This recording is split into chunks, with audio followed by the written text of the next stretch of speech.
ஞானேஸ்வரியில் அத்தியாயம் 18 ஸ்லோகம் 13. கர்மத்திற்கான காரணம் எவை?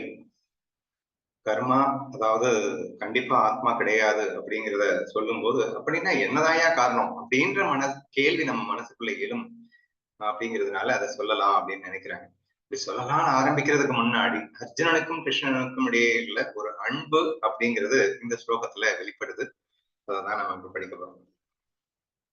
கர்மத்தின் காரணங்களை பகவான் சொல்ல தொடங்கும் போது பகவான் அர்ஜுனன் இவர்களுக்கிடையே ஏற்பட்ட பிரேமையின் விலாசம். ஜகத்தில் சகல கர்மங்களும் உண்டாவதற்கு காரணங்களாய் ஏற்பட்டவை 5 என்றும் ஆத்மா என்னும் அரசன் அவற்றில் ஒன்றாக மாட்டான் என்றும் வேதராஜனுடைய ராஜதானியாகிய சாங்கிய வேதம் என்னும் மந்திரத்தில் நிரூபணம் என்னும் பீரிகையின் முழக்கத்துடன் யாவரும் அறியும் வண்ணம் விளம்பரம் செய்யப்பட்டிருப்பதால் அது உனக்கு தெரிய வந்திருக்கலாம்.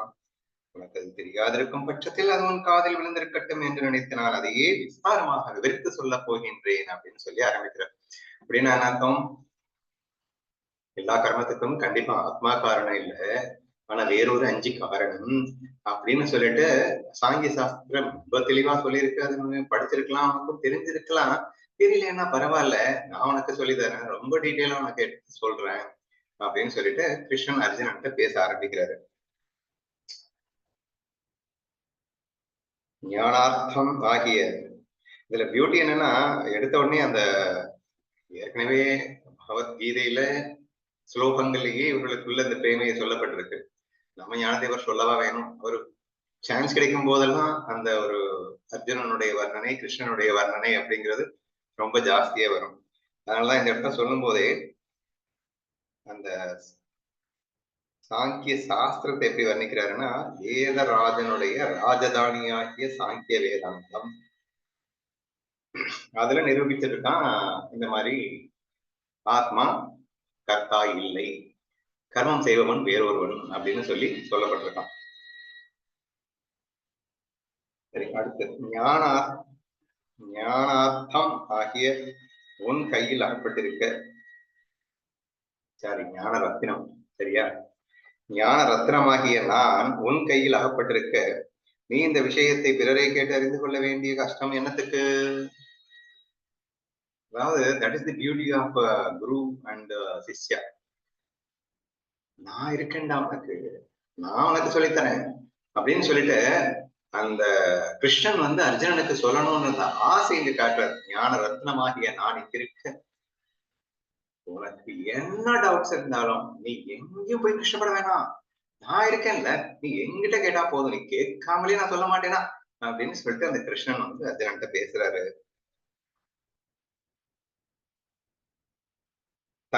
தன் ரூபத்தை தானே நன்றாய் பார்த்துக் கொள்ளும்படியாய் கையில் கண்ணாடி கிடைத்திருக்கும் போது பிறரை கேட்டு தெரிந்து கொள்வது என்னத்திற்காக? எக்ஸாம்பிள் இது, சரியா? இப்போ கண்ணாடி உங்க கையில இருக்குன்னு வச்சுக்கோங்களேன். அப்ப என் முகத்துல அது இருக்கா இது இருக்கா, நான் நல்லா இருக்கேனா அப்படின்னு சொல்லிட்டு இன்னொருத்தரை கேட்டு நீங்க தெரிஞ்சுக்கணும்னு அவசியமே இல்லை. டக்குனு கண்ணாடியை பார்த்துக்கிட்டு நல்லா நீங்க பாத்துக்கலாம் இல்லையா? அந்த மாதிரி இப்போ அந்த கண்ணாடியா கிருஷ்ணன் அர்ஜுனன் கையில அகப்பட்டிருக்கானா, சரியா? அதனால உனக்கு என்ன டவுட் இருந்தாலும் எங்கேயும் போக வேண்டாம்டா, உன் கையில கண்ணாடியா நான் இருக்கேன்டா, நான் உனக்கு எல்லாமே காட்டு வேண்டாம். ஏன்னா கண்ணாடி நமக்கு காட்டுது இல்லையா? அந்த மாதிரி உனக்கு எல்லாத்தையும் நான் காட்டுறேன்டா அப்படின்னு கண்ணன் அர்ஜுனன் சொல்றாரு. பக்தனானவன் ஒரு வஸ்துவை அடைய விரும்பிய வஸ்து அங்கு இருக்குமோ என்று எண்ணி ஒரு இடத்தை நோக்கினால் அவ்விடத்தில் நானே வஸ்துவாய் போய் அவன் கண்ணும் நிற்பேன். பக்தன் பகவானுக்குள்ள அந்த பிரேமை, அதுவும் சரணாகதி அடைந்த பக்தன்னா சொல்லவே வேணாம் அப்படின்னு சொல்லிட்டு கிருஷ்ணன் பல இடங்கள் சொல்லியிருக்காரு. இப்ப இந்த இடத்துல பக்தன் ஒரு வஸ்து வேணும் அப்படின்னு கேட்டா அந்த வஸ்துவை கொண்டு அவனுக்கு கொடுக்க மாட்டாரா? அந்த வஸ்துவா இவரே மாறி அவன் கண்ணுக்கு முன்னாடி போய் நின்னுப்பாரு. எப்படி, புரியுதா? சோ அந்த அளவுக்கு அந்த பக்தனின் எந்த ஒரு விஷயத்தையும் நிறைவேற்றி வைக்கக்கூடிய பகவானாய் நான் ஏற்பட்டிருக்க நீ என்ன கஷ்டப்படுறது, நான் சொல்லித்தரேன் அப்படின்னு சொல்லிட்டு அந்த கிருஷ்ணன் அர்ஜுனன் மேல அந்த பிரேமையோடு பேசிட்டு இருக்காரு. அப்படிப்பட்ட நான் இக்காலத்தில் உனக்கு சர்வவிதமாகவும் பரதந்திரமான அப்படின்னா உன் இஷ்டப்படியெல்லாம் ஆட்டி வைக்கப்படுவதான அப்படின்னு அர்த்தமா. பரதந்திரமான விளையாட்டு சாமானாய் உன் கையில் நான் சிக்கி போயிருக்கின்றேன். இப்படிப்பட்ட ஞான ரத்தினமான, எத்தையும் கொடுக்கும் வளமையுடையவனான, நினைச்சாலை தீர்த்து வைக்கக்கூடியவனான இப்படிப்பட்ட நான் விளையாட்டு சாமானாய் உன்னிஷ்டப்படி ஆக்கி வைக்கும் ஒரு விஷயமாய் உனக்கு நான் அமைந்திருக்கின்றேனடா அப்படின்னு கண்ணன் அர்ஜுனனை பார்த்து பேசுறான். இப்படி பிரேமையின் வேகத்துக்கு வசப்பட்டு போனவராய் பகவான் பேசிக்கொண்டே வந்து மெய் மறந்து போனா. மெய் மறந்து போன, மெய்னா உடம்பு, சரியா? சோ இந்த உடம்பை அவர் மறந்தார் அப்படின்னா மாயா அப்படிங்கிற அந்த உலகத்துக்குள்ளதானே இருக்காங்க. பிரம்மம் மட்டும்தான் இருக்கு, இந்த பிரம்மம் தான் மாயையா இருக்கு இல்லையா? இப்ப கிருஷ்ணன் யாரு? மாயாதான். அர்ஜுனன் யாரு? மாயாதான். பிரம்மம் இப்ப கிருஷ்ணர் அப்படிங்கிற வேஷத்தையும் அர்ஜுனன் என்ற வேஷத்தையும் தரித்துக் கொண்டு எங்கே ஒரு மாய விளையாட்டை நடத்தி கொண்டிருக்கிறது, சரியா? இந்த இடத்துல கிருஷ்ணர் பேசி பேசி தன்னை மறந்தார் அப்படின்னா இந்த மாய விளையாட்டையும் மறந்து விட்டார் அப்படின்னு அர்த்தம். தன் சொரூபத்துக்கு சென்று விட்டார் அப்படின்னு அர்த்தம். அப்படின்னா சொரூபத்துலதான் எப்பயுமே இருப்பாங்க. சொரூபத்தில் இருந்து கொண்டு விளையாடி கொண்டிருப்பதுன்றது ஒரு வகை. நேற்று ரொம்ப டீட்டெயிலா நம்ம அதை பார்த்துட்டோம். சொரூபத்துல மட்டுமே இருக்கிறதுன்றது இன்னொரு வகை அப்படிங்கிறத நம்ம பார்த்தோம் இல்லையா? சோ இந்த இடத்துல கண்ணன் வந்து தன் சொரூபத்தோடு சொரூபமாகி அந்த மாயையை மறைக்கின்றார். இந்த இடத்துல தன்னை மறைக்கின்றார், மெய்யை மறைக்கின்றார்னா இந்த மாயையை மறைக்கின்றார்னு புரிஞ்சுப்பாங்க. ஓகேவா? அப்போது அர்ஜுனனும் ஆனந்த பிறப்பில் விழுந்து அதில் உருகி போனவனாக கொண்டிருந்தவன் ஆனா. அர்ஜுனனுக்கு ஆட்டோமேட்டிக்கா இந்த பிரேமையின் உல்லாசத்துல அப்படியே கரைந்து உருகின்னு சொல்லியிருக்காரு. அப்படியே உருகி அப்படின்னா என்ன அர்த்தம்? இவன் அவர்கிட்ட உருகிட்டான்னா அப்ப இவனும் இருக்க மாட்டான்னு அர்த்தம். அவர் தன் உடலை விட்டு தன் மாயையை விட்டு அவர் சுரூபத்துக்குள்ள நுழைய, இவன் அவருக்குள்ள கரைய, இவங்க ரெண்டு பேரும் இப்படிங்கிற ஒரு அப்படின்னா என்ன அர்த்தம்னா அர்ஜுனனும் தன் சொரூபத்திற்கு போகின்றான், மாயையை மறக்கின்றான் அர்த்தம், சரியா? பௌர்ணமியின் பூர்ணச்சந்திரனுடைய பிரகாசத்துக்கு முன் சந்திரகாந்தமானது தான் ஒரு கல் என்று பிரசித்தி பெற்றிருந்தாலும் கரைந்து ஒரு தடாகமாகவே ஆகிவிடுவதற்கு போலே, அதாவது இந்த ரெண்டு அப்படிங்கிறது இல்லாம ஒன்னு ஆயிடுது அப்படிங்கிறதுக்கு எக்ஸாம்பிள் சொல்ல வர்றாரு. சந்திரகாந்த கல் அப்படிங்கிறது உருகி தடாகமாக மாறுகிறதுன்றது ஒரு எக்ஸாம்பிள். இரண்டாவது சுகம், அதை அனுபவித்தல் என்ற இரண்டு பாவத்துக்கும் உள்ள வித்தியாசம் முற்றிலும் அற்று போய் அர்ஜுனன் அச்சமயத்தில் சுகமாகவே ஆய்போய் விட்டார் போய் தோன்றிக் கொண்டிருந்தான். திருப்படிகள் இருக்கணுங்கள மாயைக்கு. மாயினாலே என்ன திருப்படி தானே. நான்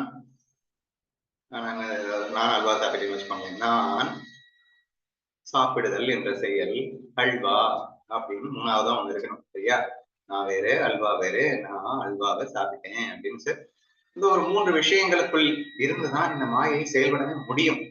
இல்லைன்னா மாயையில வந்து ஒண்ணும் பண்ண முடியாது. ஏன்னா நான் நீ இருந்தா தானே அப்புறம் கேம் நடக்க முடியும். எல்லாமே ஒன்னா எழுதினா அப்புறம் எப்படி கேம் ஆடுறது? மாயைக்காக திருப்படிகளாக அந்த பிரம்மே வெறிந்திருக்கிறதுன்னு கூட வச்சுக்கோங்க. ஆனா இப்ப என்ன ஆயிடுச்சா, சுகம் அப்படின்னா ஒண்ணு, அனுபவிப்பவன் நான் சுகத்தை அனுபவித்தேன் அப்படின்னு இருக்குன்னு வச்சுக்கோங்களேன். அப்ப நான் வேற சுகம் வேற. இது வந்து எதை அனுபவிச்சது, அது வேற இது வேற அப்படிங்கிற மாதிரி இல்லாம சுகஸ்வரூபமாகவே மாறிவிட்டானா அப்படின்னா இவன் சொரூபத்துக்குள்ள போயிட்டான்னு புரிஞ்சுக்கணும், சரியா? அவர் அங்க பேசிக்கிட்டே சொரூபத்துக்குள்ள போக, இவன் அவர்ல கரைய, இவன் சொரூபத்துக்குள்ள போயிட்டானா அப்படிங்கிறத இந்த மாதிரி எக்ஸாம்பிள்ல சொல்லியிருக்காரு.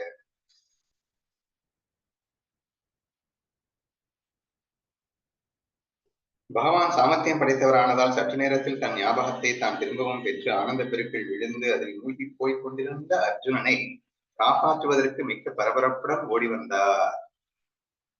அதாவது உங்களுக்கு டிஸ்கஸ் பண்ணது ஞாபகம் இருக்கான்னு தெரியல. என்ன சொல்லியிருக்காரு?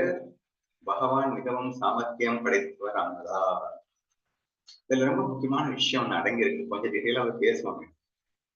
அதாவது சுரூபத்தில் இருத்தல், சுரூபத்தில் இருந்து கொண்டே மாயையில் விளையாடுதல், ரெண்டு விஷயம் இருக்கு, ஓகேவா? சுரூபத்தில் இருப்பது சுகமா அல்லது சொரூபத்தில் இருந்து கொண்டு மாயையில் விளையாடுவது சுகமா அப்படிங்கிற விஷயத்தான் ரொம்ப டீட்டெயிலா நம்ம அனலைஸ் பண்ணிட்டு இருக்கோம் ஆஃப் லேட்டா. தயவு செய்து இந்த ரெண்டுக்கும் வித்தியாசம் இருக்குன்னு பார்க்காதீங்க. சுரூபத்தில் இருந்தாலே சுகம்தான். அந்த சுகத்தை வெளிப்படுத்தி மகிழ்வதற்காக மாயையில இருந்தாலும் சுகம்தான் இல்லைங்கிற. அப்படி ஒரு வேலை நீங்க நினைக்கிற மாதிரி மாயையில இருந்தாதான் அதிக சுகம்னு நினைச்சா கூட, நீங்க சுரூபத்துல இருந்துகிட்டு அதுக்கப்புறம் மாயையில இருந்தாதான். ஏன்னா மாயைக்கு தனியா எதுவுமே கிடையாது. அதுக்கு எக்ஸாம்பிள் நடிகர் எக்ஸாம்பிள் நம்ம டீட்டெயிலா பார்த்தோம் இல்லையா? சோ நடிகர் அப்படிங்கிறவன் தன் சுரூபத்துல இருக்கான். தன் சுரூபத்துல இருந்து கொண்டு அந்த மாயையில இருக்கணும். இவன் அதை மறந்துட்டு மாயையில இருந்தா அதோகதி ஆயிடுவான் அப்படிங்கிறது ரொம்ப டீட்டெயிலா பார்த்தோம். So what is more important ஹியர்னா சுரூபத்தில் இருத்தல். பிறகு நீ அத்தை மறந்து விடாமல் மாயையிலும் இருக்கலாம். So these two are very very very important. ஓகேவா? அப்போ சாமர்த்தியம் அப்படிங்கிற வார்த்தைக்காக நான் இவ்வளவு மறுபடியும் இழுக்கிறேன். இப்போ நம்ம எல்லாம் என்ன பண்ணிட்டு இருக்கோம்? சொரூபத்தை மறந்துட்டு மாயையில இருக்கக்கூடிய வேஷத்தை நான் நினைச்சுக்கிட்டு மாட்டிக்கிறோம் இல்லையா? ஏன்னா சாமர்த்தியம் இல்லை. என்ன சாமர்த்தியம் இல்லை அப்படின்னா, தான் சொரூபத்தில் மறக்காமல் ஆனால் மாயையிலே விளையாடுவதற்கான சாமர்த்தியம் இல்லாமல் போனதோ என்னவோ. நான் கடைசியில் என்னை மறந்தேன், நான் சொரூபத்தை மறந்தேன். மாயையான இந்த ஸ்ரீகாந்த் என்று உடலை பற்றி கொண்டு அதுவே நான் என்று நினைத்தேன். இது நமக்கு சரியா? ஆனா இங்க கண்ணன் அப்படிங்கிற நம்ம கிளாஸ்ல ஒரு சண்டே கிளாஸா பார்த்து டிஸ்கஸ் பண்ணுவோம். கண்ணன் யார் அப்படின்னு ஒரு கேள்வி டிஸ்கஸ் பண்ணுவோம். கிருஷ்ணன். இப்ப நம்மள ஜீவனா ஈஸ்வரனா பரபிரம்மமா அப்படின்னு பார்த்தா நம்மள ஜீவன் ரொம்ப ஈஸியா புரிஞ்சுக்கிட்டோம். நம்ம எல்லாம் ஈஸியா புரிஞ்சுக்கிட்டோம்.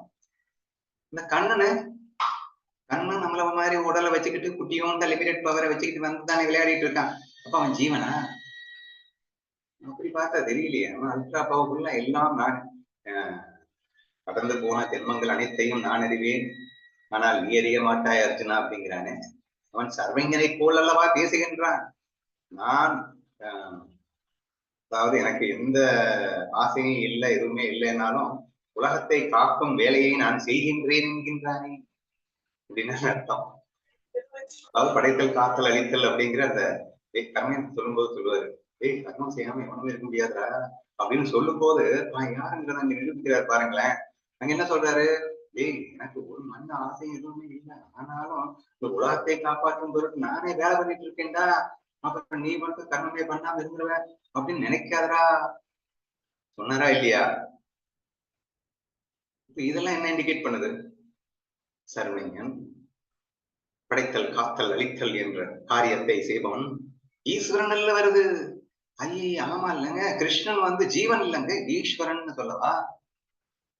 ஈஸ்வரனுக்கு உருவம் இருக்காங்க. அப்படி ஜீவனுக்கு தாங்க உருவம் இருக்கு, ஈஸ்வரனுக்கு எங்கெங்க இருக்கு? அனைவருக்குள்ளும் அந்தரியாமையாக செயல்படுபவன் அல்லவா ஈஸ்வரன் அப்படின்னு நம்ம பார்த்திருக்கோம்ல. அதை காணுமே, இவனே ஒரு உருவத்தை கொண்டு நம்மள மாதிரில வந்திருக்கான் அப்படின்னு நமக்கு தோணுது. ஆட என்னடா இது, கிருஷ்ணன் யாரா? ஜீவனா, ஈஸ்வரனா, இல்ல பிரம்மமா? சாரி, நம்ம டாபிக் மாறிட்டோம். அதை சண்டே கிளாஸ்ல நம்ம டிஸ்கஸ் பண்ணோம் சரியா? இங்கே அப்ப இந்த கண்ணன் சாமர்த்தியம் படைத்தவனாக இருக்கின்றான் அப்படின்னு புரிய வைக்கிறதுக்காக எல்லாத்தையும் கொண்டு வந்தேன் சரியா? நமக்கு அந்த கண்ணன் சாமர்த்தியம் இல்லையே. அதனால கண்ணன், இப்ப இவன் யாரு? அர்ஜுனன். அப்படியே சொரூபத்துக்குள்ள போறான். சொரூபத்துக்குள்ள போன உடனே ரெண்டு பேருமே போயிட்டாங்கன்னு சொன்னா, கண்ணன் ரொம்ப சாமர்த்தியம் படைத்தவராக டக்குன்னு வெளியே வந்துட்டாரு. ஆஹா, நம்ம இப்ப முக்கியமான வேலையில இருக்கோம். முதல்ல என்ன முக்கியமான மாயில சும்மா பண் பண்ற வேலை தான் வேற. சரி, இப்ப மாயில விளையாடிட்டு இருக்கோம் அப்படிங்கிறது என்ன? விளையாடிட்டு இருக்கும்போது நீ பாட்டு அங்க போயிட்டு என்ன அர்த்தம்? அதனால விளையாட வந்துட்டோம் இல்லையா? சோ டக்குன்னு அவர் பிழைங்கை வந்தவராய் அப்படின்னா நினைவு வந்தவராய் டக்குன்னு வந்துட்டாராம். சாமர்த்தியம் படைத்தவராய் இருந்ததால் அர்ஜுனன் கிருஷ்ணன் விவரத்துல அவர் சாமர்த்தியம் படைத்தவராய் இருந்ததால் டக்குன்னு வெளியே வந்து நம்மால உள்ள போயிட்டு இருக்கான். யாரு? சொரூபத்துக்குள்ள போயிட்டு இருக்கான். போனவன நம்ம ரெண்டு பேரும் இப்ப விளையாடுமா, நீ பாட்டுக்கு சொரூபத்துக்குள்ள போயிட்டு சொரூபாடத்தில் தெளிச்சுக்கிட்டு இருந்தேன்னா என்ன அர்த்தம் அப்படின்னு சொல்லிட்டு கூப்பிடுறாரு சரியா? இந்த இடத்துலதான் ரொம்ப ரொம்ப முக்கியமான ஒரு பிரேமையின் விலாசத்தை நம்ம பாக்குறோம். உடனே அர்ஜுனனுக்கு இந்த பிரம்மஸ்வரூபம் நான் யாருமே தெரியாம லூசுத்தனமா இந்த ஸ்ரீ அப்படிங்கிற உடம்புல மயங்கி அஞ்ஞானியா இத்தனை நாள் கஷ்டப்பட்டுட்டு இருக்கேன். இப்போதான் எனக்கு நான் யார், என் சொரூப சுகத்தை அனுபவிக்கிறது சான்ஸ் கிடைச்சிருக்கு. ஆஹா கண்ணா, தப்பு பண்ணிட்டேடா கண்ணா. சொரூப சுகத்தை அனுபவிச்சுட்டு இருக்கிறது எவ்வளவு பெரிய விஷயம். இத்தனை நாளா அர்ஜுனன்ற ஒரு மாயிலை சிக்கிட்டு இருந்தேனே. என் சொரூபத்தை அனுபவிக்கும் போது அதை தட்டி எழுப்பிட்டு நீ அதாவது என்ன டிஸ்டர்ப் பண்ணிட்டே, என் சொரூபத்துக்குள்ள போயிட்டு இருந்தவனை போயிட்டு டிஸ்டர்ப் பண்ணிட்டே. உடனே சொரூபத்துல இருக்கிறதுன்னா ஞானங்க. சொரூப சுகத்தோட மாயையில விளையாண்டாலும் ஞானம் தான், இல்லைன்னு சொல்லல. பட் இப்பதான் ஃபர்ஸ்ட் டைம் நான் சொரூபத்துக்குள்ள போறான். சொரூபத்துல போயிட்டு ஆனந்தத்தை அனுபவித்துக் கொண்டிருக்கும் போது கண்ணன் தட்டி எழுப்பிட்டான். அப்போ அர்ஜுனனுக்கு அந்த சொரூபம் எல்லாமே இண்டிகேஷன் நம்ம நேற்று டிஸ்கஸ் பண்ணோம். பிரம்ம நிலை என்பது சூனிய நிலை அல்ல, அது பிரம்மானந்த நிலை என்றது. சூனிய நிலையா இருந்தா தட்டி எழுப்பி இருந்தா அவன் பாட்டு வந்திருப்பான்.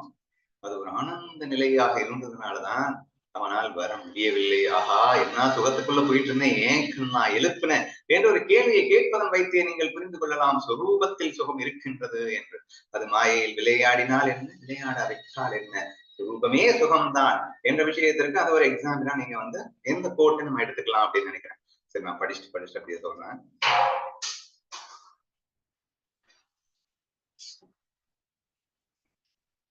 சற்று நேரத்தில் தன் ஞாபகத்தை தான் திரும்ப பெற்றுக் கொண்டு ஆனந்த பெருக்கில் விழுந்து அதில் மூழ்கிக் கொண்டிருந்த அர்ஜுனனை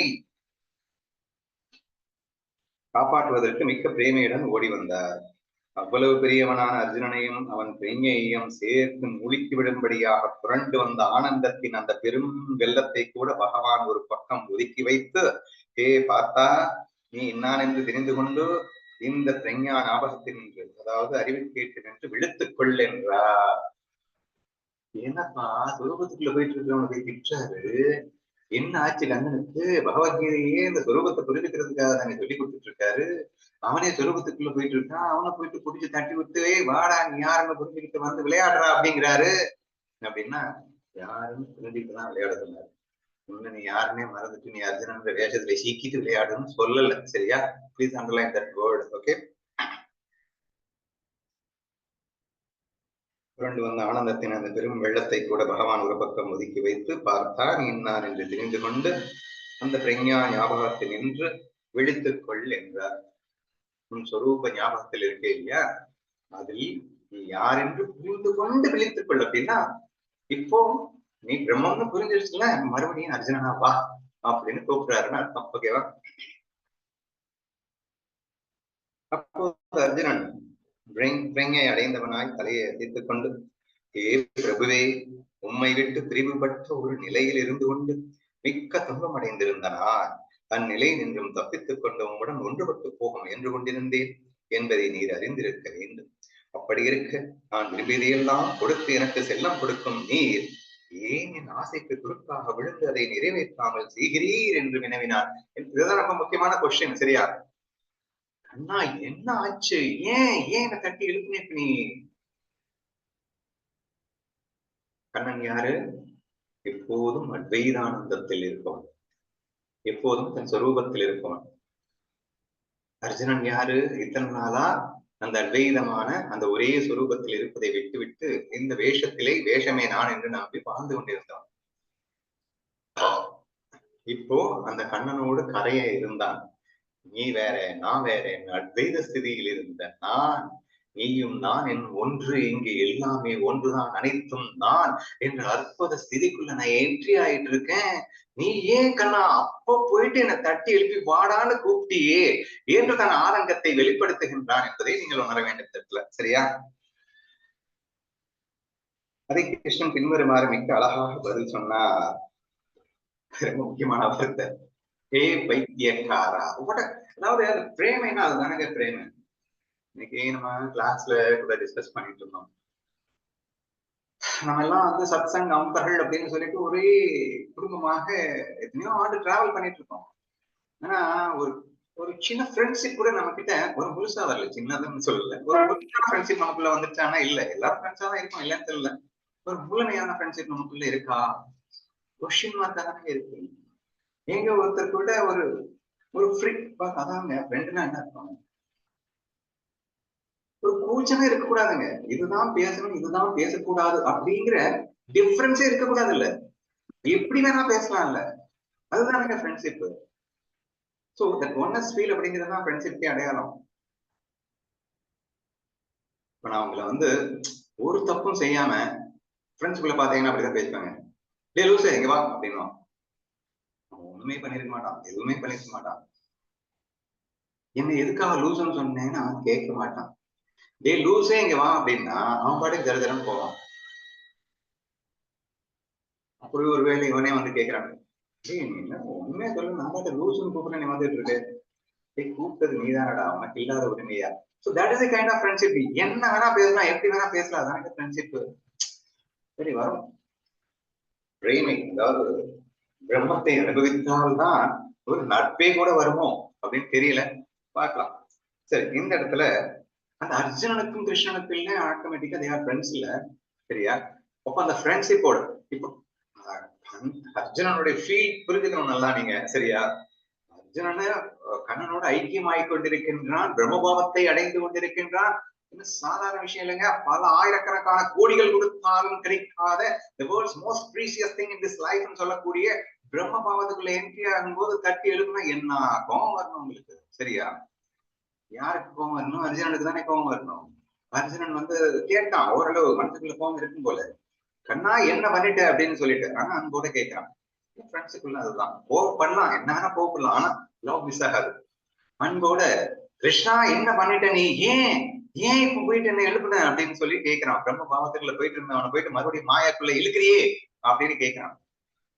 இவனே என்ன கோபத்துல பேசிட்டு இருக்கான், கண்ணன் தப்பு பண்ணிட்டான். கண்ணன் சொல்றான், ஹே பைத்தியக்காரா, அவன் பெருசா தப்பு பண்ணிட்டான்னு சொல்லிட்டு இருக்கேன், அவன் என்ன திட்டுறான், டே லூசு நீ தப்பு பண்ணிட்டு என்ன ஏன்டா பைத்தியக்காரன்னு சொல்றே அப்படின்னு நம்ம எல்லாம் சண்டை போடுவோம். எங்க என்ன நடக்குதுன்னு பாப்போம். அது ஏன் அவ்வளவு அழகா அந்த பைத்தியக்காரான்னு இவர ஆரம்பிக்கிறாரு? உங்களுக்கே தோணிடும், ஆமா அர்ஜுனன் கரெக்டா தானே பேசிட்டு இருக்கான், எதுக்கு இப்ப வந்து அவனை திட்டுறாரு? ஏங்க பிரம்மத்தை அடையிறதுக்காக நாமளும் போராடிக்கிட்டு இருக்கோம், பிரம்மத்தை அடைய வேண்டிய நேரத்துல தட்டி எழுப்புனா பின்ன கண்ண மேல கோவம் வருது, என்ன தப்பு அப்படின்னு தானே நமக்கும் தோணுது. என்னன்னு அவரே சொல்றாரு, கேட்கலாம்.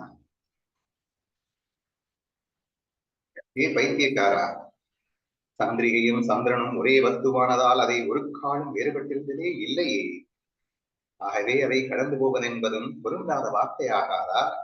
அப்படியே ஸ்ரீகிருஷ்ணனும் அர்ஜுனனும் ஆத்மவஸ்து ஆதலால் ஸ்ரீகிருஷ்ணனோடு தான் ஒன்றுபட்டு போக முயன்று கொண்டிருந்ததாக அர்ஜுனன் சொன்னது பைத்தியக்காரத்தனம் என்று புரிந்து கொள்ளப்பட வேண்டும்.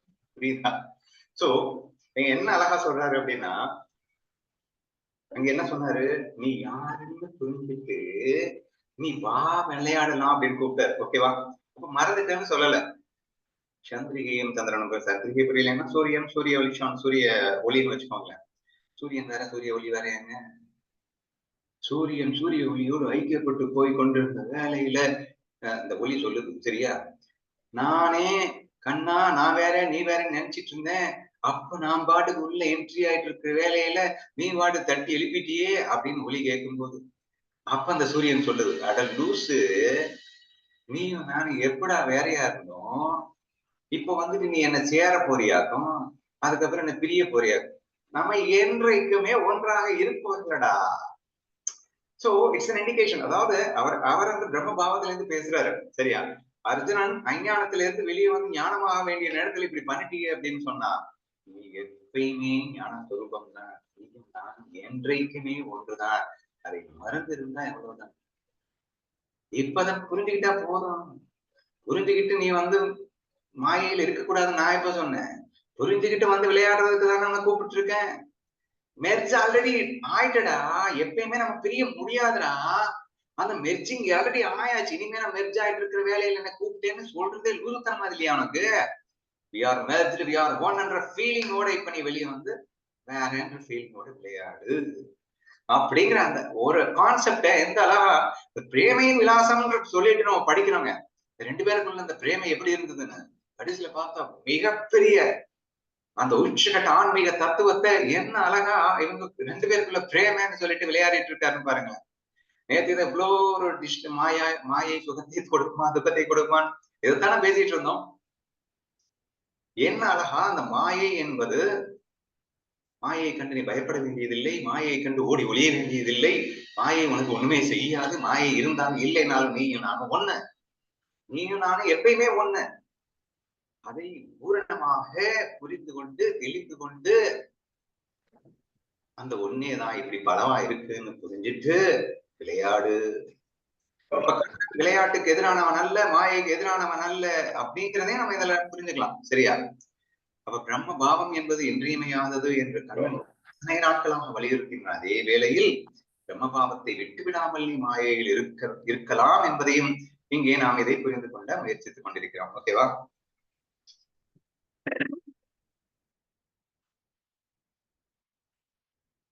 நெக்ஸ்ட், சந்திரிகையானது சந்திரனிடத்திற்கு வந்து அதுடன் ஒன்றுபட்டு போவதில்லை என்பது உனக்கு தெரியாமல் இருக்கிறதா என்ன? சூரியன், சூரியன் ஒளி, சந்திரிகை, சந்திரன், சந்திரன், சந்திரிகை. ஸோ இதெல்லாம் வந்து போய் நேர போய் சேர்ந்து ஒன்றுபட்டு போகணும் அப்படிங்கிறதெல்லாம் ஒன்றுடா. அது ஆல்ரெடி தான் இருக்கு. இப்படி சொல்லி உனக்கு நான் பயம் காட்டி வைத்தால் உனக்கு கோபம் உண்டாக போகிறது. அதனால் உன்மேல் எனக்கு இருக்கும் பிரேமை ரெட்டிக்கப் போகிறது. பிரேமையின் இயற்கை இப்படியே இருக்கிறது அல்லவா? அதாவது நான் இப்படி பேசுறேன், உனக்கு கோபம் தான் வரும், வரட்டும். உனக்கு கோபம் வந்தா உன்மேல் எனக்கு பிரேமை இரட்டிப்பாகிறது. ஆதலால் நான் இப்படி சொல்லுகின்றேன். இப்படி சொன்னா உனக்கு கோபம் வரும் தான்.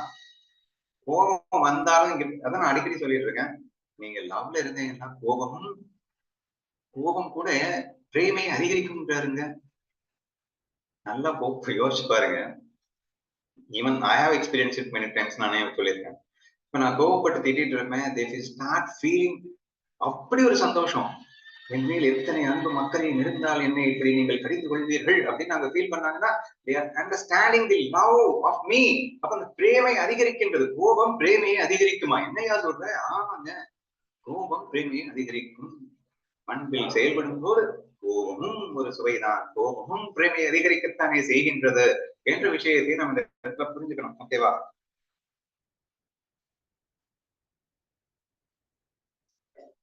டே, எல்லாம் நம்ம 2 பேரும் சேர்ந்துதானடா இருக்கோம், நீ போய் சேர போறியாக்கும் அப்படின்னு சொன்னா உனக்கு கோபம் தான் வரும். பரவாயில்ல, உனக்கு கோபம் தான். அதனால் உன்மேல் எனக்கு இருக்கும் பிரேமை இரட்டிக்கப் போகிறது. நீ கோவப்பட்டேன்னா எனக்கு பிரேமை 2 மடங்கு ஆகும். அதாவது இதுல பியூட்டி பாருங்க. நான் வந்து திட்டும் போது அவர்கள் என் பிரேமையை கண்டு அவர்களுடைய பிரேமையை இரட்டிப்பாகணும் அப்படின்னு சொன்னேன். ஆனா இங்க அர்ஜுனன் கோவப்பட்டா கண்ணனுக்கு பிரேமை இரட்டிப்பாகிறது. அப்படின்னா என்ன அர்த்தம்? தட்ஸ் த பிரேமையில் தான் எல்லாமே நடக்கின்றது அப்படின்னு புரிஞ்சுக்கணும். சரியா? சோ கண்ணனுடைய பிரேமையை அர்ஜுனன் புரிஞ்சுக்கும் போது அர்ஜுனனுடைய பிரேமையை கண்ணன் புரிஞ்சுக்கிறது கஷ்டமா என்ன? அப்ப அவன் கோவப்பட்டால் பிரேமையில் அவன் கப்படுகின்றான்றதை புரிஞ்சுக்க மாட்டானே. பிரேமையில் கோபப்படும் போது நமக்கு பிரேமை இரட்டிப்பாகின்றது என்ற அந்த விஷயத்தை இங்கே அழகாக தெளிவுபடுத்தி இருக்கின்றார் என்று புரிந்து கொள்ள வேண்டும்.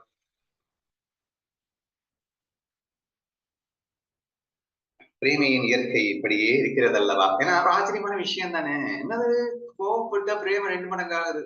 பிரேமையின் இயற்கை அப்படித்தானே இருக்கிறது.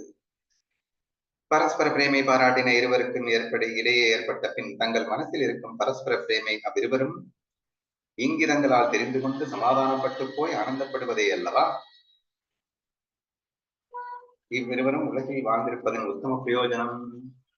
இங்கிதங்களால் அப்படின்னா வெளியில சப்தங்கள், கோபங்கள் என்னென்ன இருக்கலாம், ஆனா உள்ளுக்குள்ள அவங்க 2 பேருக்குள்ள அந்த பிரேமை அப்படிங்கிறத புரிஞ்சுட்டு அவர்கள் ஆனந்தமாக வாழ்வது தானே பிரேமை. அதுதான் நட்பு அப்படின்னு போற போக்குல அந்த ஃப்ரெண்ட்ஷிப்பை என்ன அழகா டிஃபைன் பண்ணியிருக்காங்க அப்படிங்கிறதெல்லாம் புரிஞ்சுக்க ட்ரை பண்ணுங்க. I will continue it tomorrow.